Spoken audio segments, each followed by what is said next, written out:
All right, so it's 7 o'clock. We're going to call the public meeting to order. I'd ask at this time for any additions to the agenda. Okay, I'd ask for a motion to approve the agenda as presented. Moved. We have seconded. Thank you. All those in favor, please signify by saying aye. Aye. Contrary minded. Okay, the agenda is approved. We do not have any gallery presentations this evening, but I did want to make a quick note that we're hopeful to have Staff Sergeant David Morin present at our next public meeting, just to have a conversation about policing priorities. Just wanted to put that on your radar. Under acknowledgements, of course, this month is Epilepsy Awareness Month, and we do have a few other notable dates that I want to acknowledge.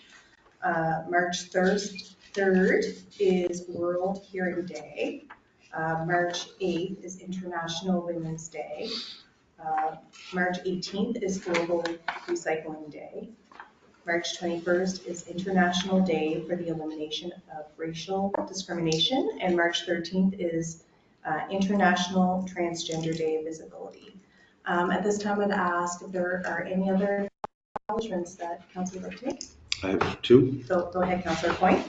First, I'd like to acknowledge Adam Cook for being selected for Canada's Got Talent. Congratulations, Adam. Hey, good job. Very much. Good job. Thank you. And second of all, the passing of a long-time town seasonal employee, Lockie Armstrong, passed away on Sunday. Thank you. So condolences to the family. Thank you very much. All right, any other acknowledgements at this time? Okay, we're going to move on then to agenda item 6, which is approval of council minutes. Included in your agenda package was the minutes for a joint public meeting in committee of the whole, February 20th, 2024. I'd ask at this time if there are any errors or omissions.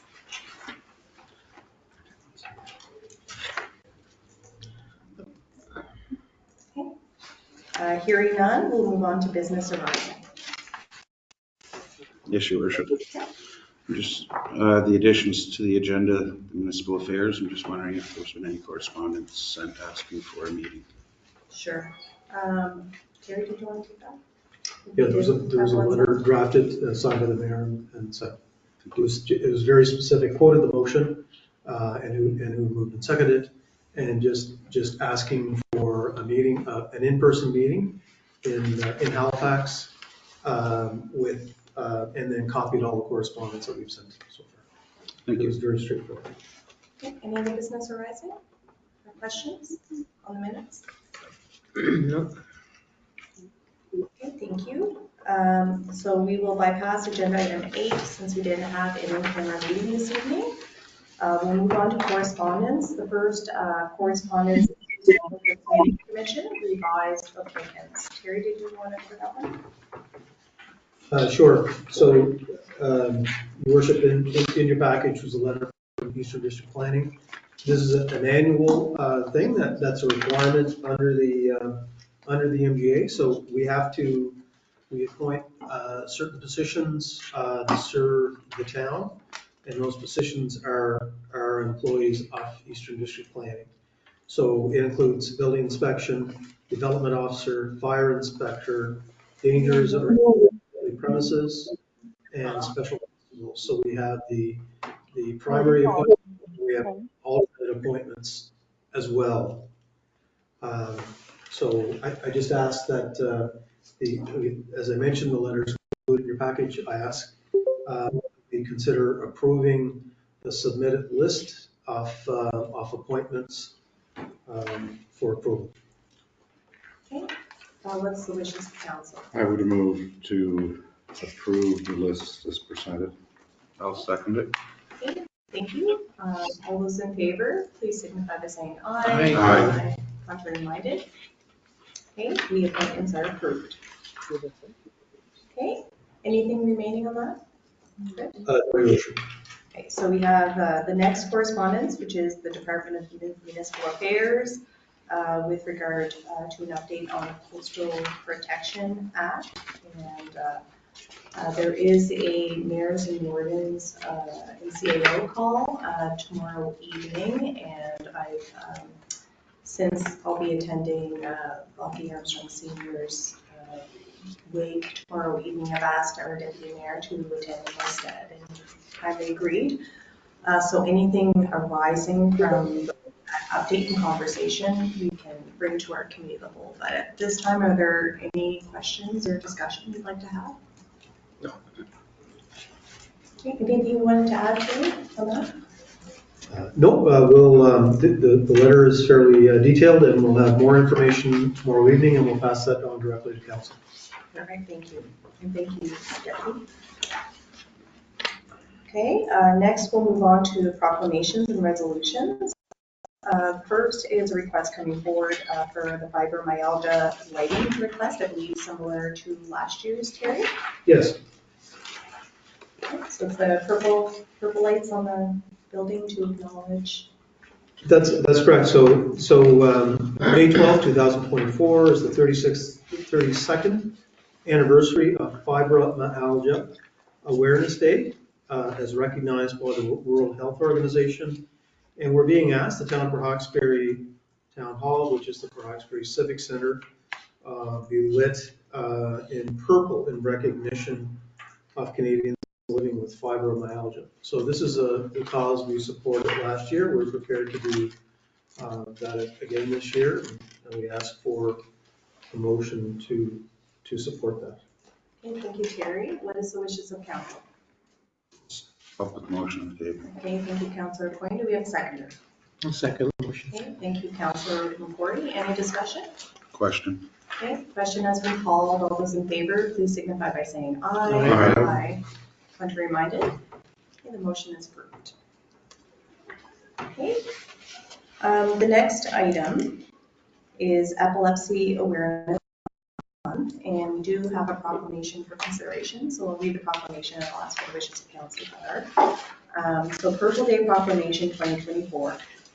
Whereas Purple Day is a global effort dedicated to promoting epilepsy awareness in countries around the world, and whereas epilepsy is one of the most common neurological conditions estimated to affect over 50 million people worldwide, and 42 people in Canada are diagnosed every day, and whereas 1 in 10 persons will have at least one seizure during his or her lifetime, and whereas the public is often unable to recognize common seizure types or how to respond with appropriate first aid, and whereas Purple Day will be celebrated on March 26th annually to increase understanding, reduce stigma, and improve the quality of life for people with epilepsy throughout the country and globally. So what is the wishes of council with regard to this I'll proclamation? move the motion. Okay, thank you. Do we have a seconder? I'll second the motion. I think Councillor Oh, Wilkie will put up his hand first. Okay, so we have a motion on the floor. All those in favor, please signify by saying aye. Aye. Aye. Contrary minded. Okay, with the approved motion, now therefore I do proclaim March 26th, 2024 as Purple Day in an effort to raise awareness of epilepsy in Canada in the town of Port Hawkesbury. Thank you, council, for that. Okay. We'll move on now to other business. So I'll hand things over to Terry to review council expenses. Thank you, Your Worship. Enclosed in your package is the council expenses for the month of February.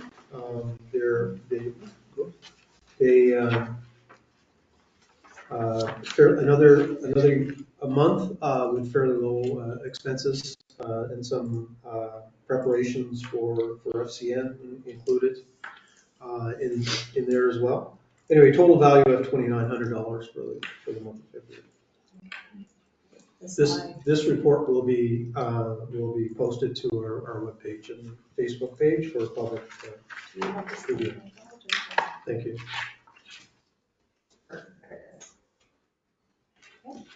And just to reiterate that these are always posted on our Town of Roxbury website for anybody who wants to review those. Okay, thank you. Our Next item is straight area pool, and I'll hand things over to Councillor Point for this agenda item Thank you. to introduce. So last week, I've seen the minutes from Richmond County's council meeting. And the warden of Richmond County says that there's no way that they will be putting the straight area pool on any agenda in the near future for a joint council meeting.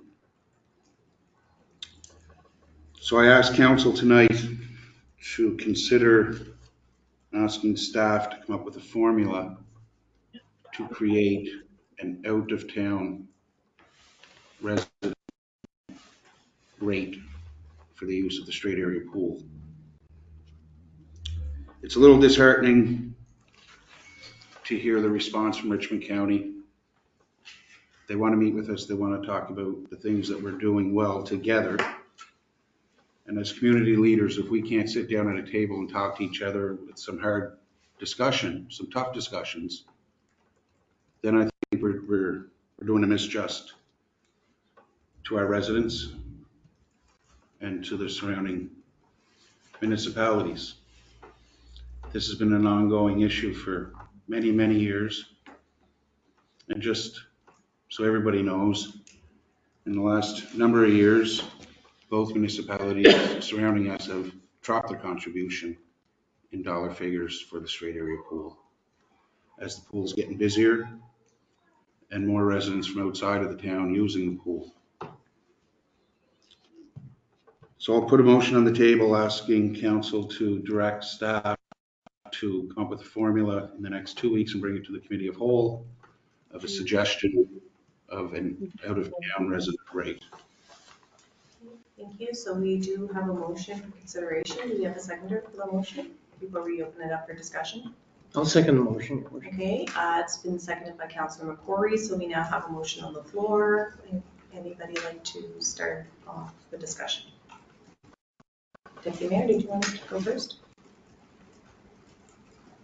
Oh, I don't have any problem with it. We went through this before, and I don't see any reason why we can't have a meeting with Richmond Council. I don't know what the holdup is on it, but whether it should be public or in camera, because it is contractual and monetary, so I understand that.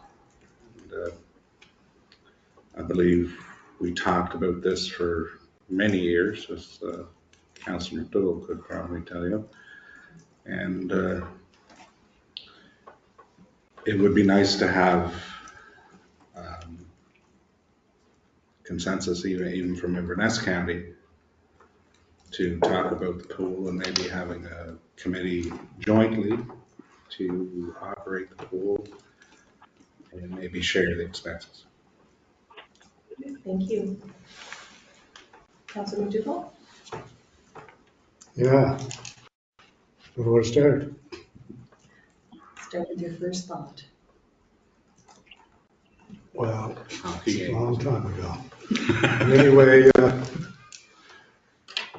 the deputy mayor's right. We did this not once, not twice, maybe 3 times. We set surveys out, we got the usage.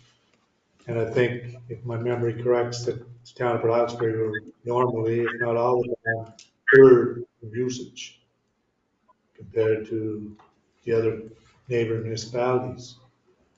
We did raise the cost at one time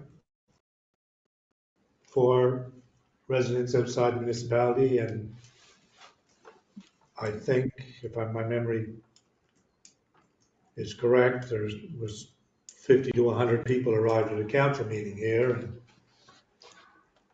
questioning, and I think the deputy mayor said he didn't want to talk to any of them if they weren't residents of Hawkesbury. I guess 95% of them weren't residents of Hawkesbury. That's correct. So what we did at that time, they went back and their councils did come up with an amount of money, which in my mind wasn't suffice at the time. And it changed the water and the beans, per se. So I think we're going around circle again. We're doing the same thing again. If we're asking staff to do the same thing, that we already have it on file, I'm sure, that it's either in Michelle's office or Gordy's office or somewhere with all the results, and I doubt very much if the results would be any different. They'd probably be more pronounced the other way. And I agree with Councillor Coyne, it's something we have to look at. We know ourselves, it's costing the citizens of Hawkesbury $120,000 a year, between $80,000 and $120,000 a year of taxpayers' money. We have citizens that don't use the pool, obviously. Senior citizens. We have young people in Richmond and Inverness County and everywhere that, so I don't know what the answer is, but I think it's time that the citizens of Hawkesbury stop paying. I don't want to say too much more. I think I said enough. Yeah, your worship, so this has come up, I will be corrected, but it's just for this council, when we've had budget conversations since 2021, 22, and then last year, we brought this up about trying to arrange meetings with the respective councils of Inverness and Richmond.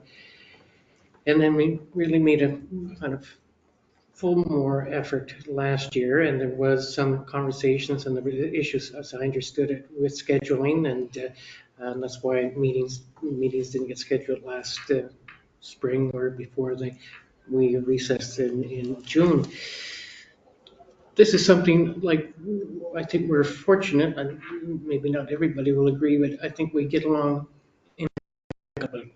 And I think that's a positive thing for us with both councils. And we want to continue, in my opinion, we want to continue to do that. But at the same time, as Councillor Coyne said, for the town to identify a particular issue that we'd like to have a conversation on, and that not seeming to be, especially with respect to Richmond County, not being receptive to that, that does bother me.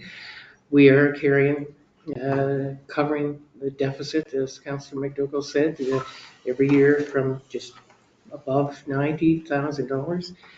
And I don't know that that's the appropriate thing. It's an invaluable service, the pool. We know we just had a report presented to us here about a month, maybe our last public meeting. And the report provided the usage numbers for the different municipalities. And we certainly have a strong group of residents that are using the pool. But the question is, when we talk about funding different things, the Kipper South Recruiting for Health, for instance, we have a population of 3,200. Richmond County has a population just, I believe, over 9,000. And yet our two municipalities, we contribute to that funding for the Kipper South based on the same amount of dollars. We contribute our amount, and it's matched 100% by Inverness. So like that's a good thing, that's positive. But then it begs the question, why do we have this discrepancy in supporting this other entity? So, as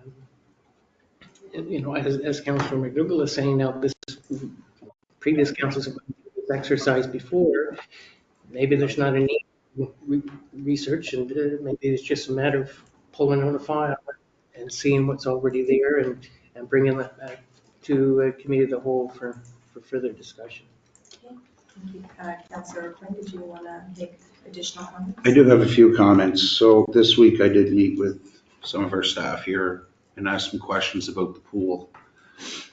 And the senior aerobics is one of our biggest classes. I was very surprised to hear that Port Hawkesbury seniors use it very little compared to the surrounding municipalities. And our memberships are the same, much smaller in Port Hawkesbury as opposed to Inverness County and Richmond County. I want to make it clear that this is not to punish anybody. This is not an attempt to try to close the pool. This is to bring to light how important the pool actually is to the region. And we're just my goal behind this is just to try to equal the playing field a little bit. I do realize it is in Port Hawkesbury. And right now, the town of Port Hawkesbury runs that pool. But I look at it as if this pool was in a different municipality and we were 30+% of the user rate or user. I would strongly suggest that our council would support it financially more than 2 or 3% or 10%. So in closing, it's a very, very important asset regionally. At that pool, they train the lifeguards that work the beaches in Richmond County and Inverness County. It's a great exercise for the seniors of the area. It's life-saving skills for the youth and for adults. It's very important. Swim teams. Our swim teams. It brings people into the area. So I just want to stress the importance of the pool, and hopefully in the very near future, both municipalities will reach out and we'll have a conversation. Thank you. Sure. Council will indulge me. Aaron, if you don't mind, I just have a quick question.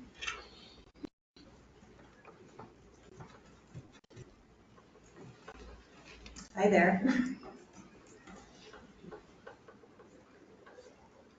You're muted there. No, that's okay. Didn't mean to blindside you with a quick question. I just a little curious because I know Councilor McDougall did mention that this isn't the first time that a varied rate has been considered and implemented by the town. My question is, was there consideration given to Inverness and Richmond residents based on the contribution that they are giving to the pool? And the reason why I ask that is because residents that are coming from other communities in the Strait area where their municipalities aren't contributing anything at all, is there anything, I guess, considered in that scenario at all, or is it just a resident versus non-resident? So I believe the varied rate was previous to my time with the town. However, my understanding is that it wasn't based on if there was funding given or not. I think my understanding it was a non-resident rate, a non-town of Port Hawkesbury rate, but Councillor McDougall or Councillor McIver may, we can get that information and provide it back. No, that's great. I just curious because it's, I don't know, like if we're talking about a level playing field, then we want to make sure that we are giving full consideration to our town residents in terms of their use, but also trying to create a balance with some of our contributing neighbors versus our non-contributing neighbors. So I just wanted to put that out there. Any other questions or comments on this item? I'll just open the comment. Sure, no, absolutely. So we have all the information that we need. We have the usage numbers, we have the expenses. We know what the contributions are from our neighboring municipalities. What we can do is come with options that you may wish to consider. And we'll certainly be prepared for that in committee of whole if it's the wish of council. Thank you. Was there anything else?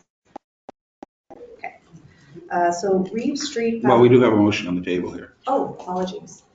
Are you ready for the question? Question. Okay, question has been called.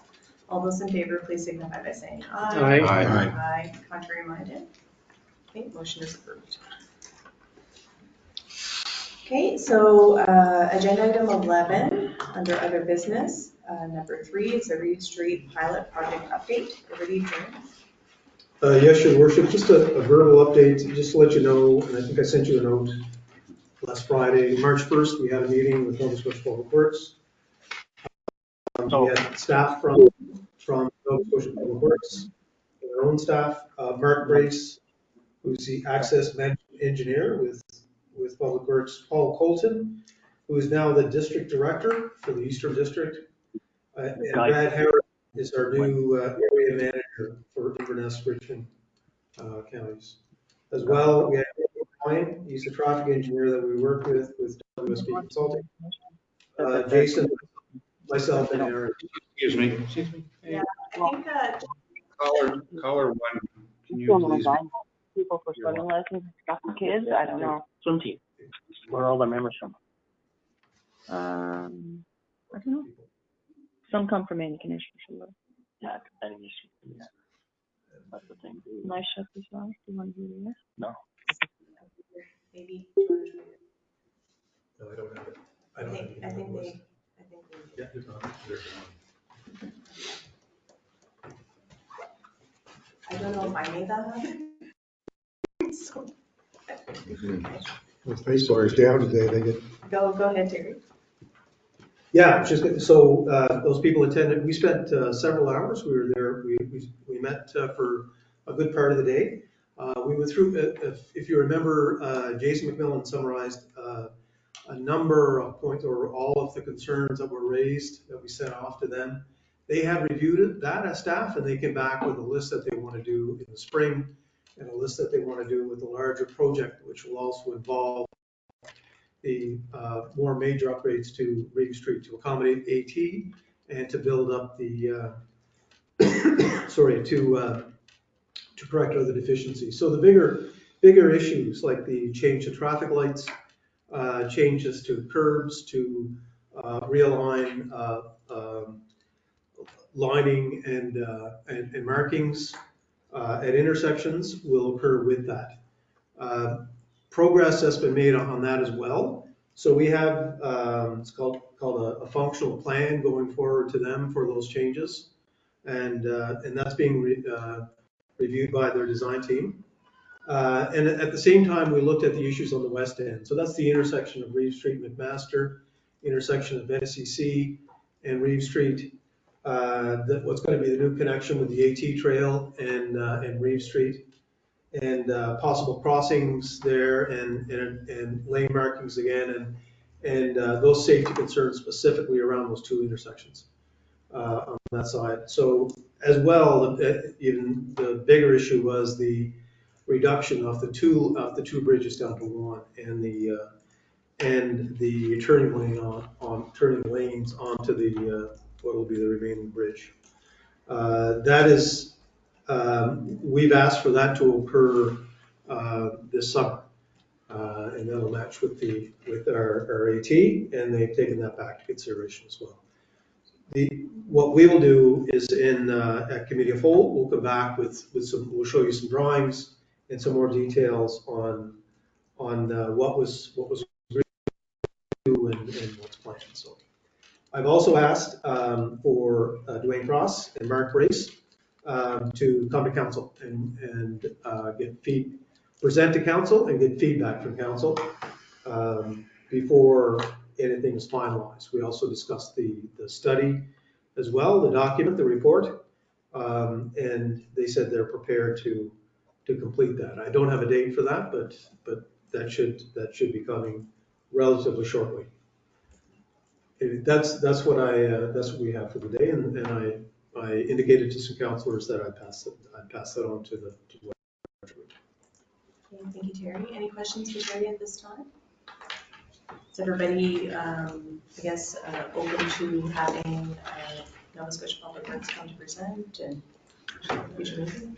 So, Your Worship, I just say that I'm very glad that the meeting finally has happened. We've been waiting for quite some time for them to come back to us regarding the letter that Mr. Doyle just referred to. So that's progress. And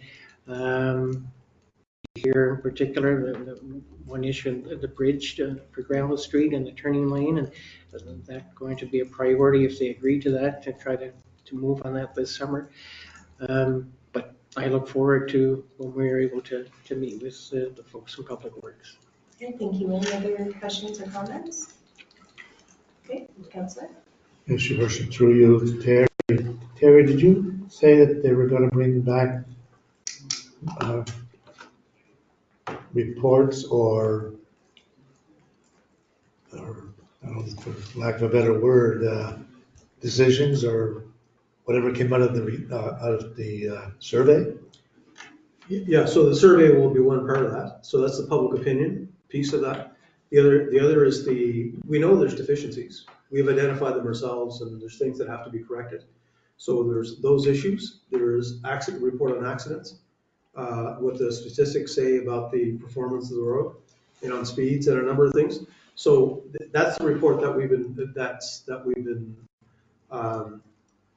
the province has indicated that that would be completed, and we still don't have that. There's been a number of staff changes there over that period of time, but they now have staff in place to complete that, and there's a commitment that they'll bring that forward. So that is exactly the report that Councillor Bill was talking about. Deputy Mayor, any comments or questions?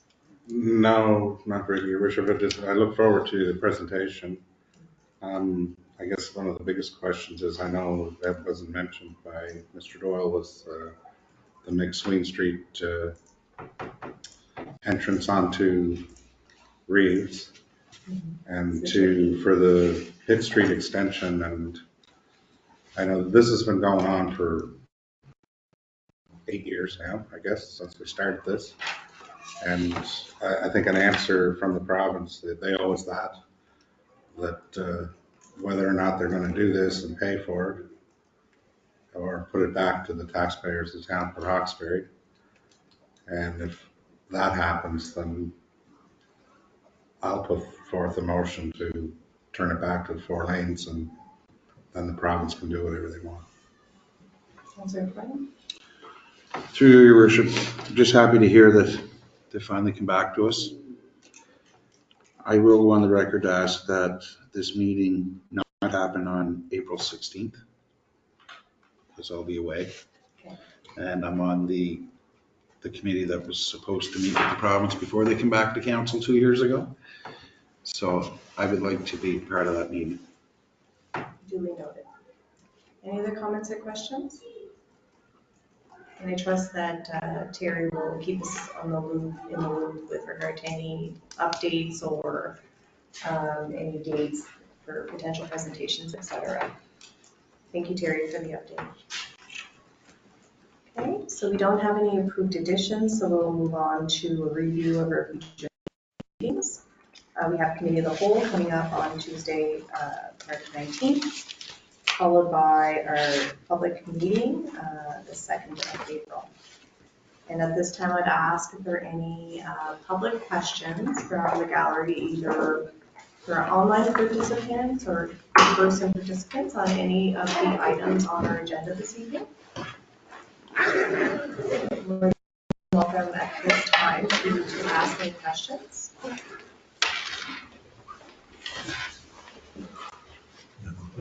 Okay, hearing no questions, I would ask for a motion of adjournment. Moved. Second. Okay, all those in favor, signify by saying Aye. aye. Contrary minded, the agenda is approved.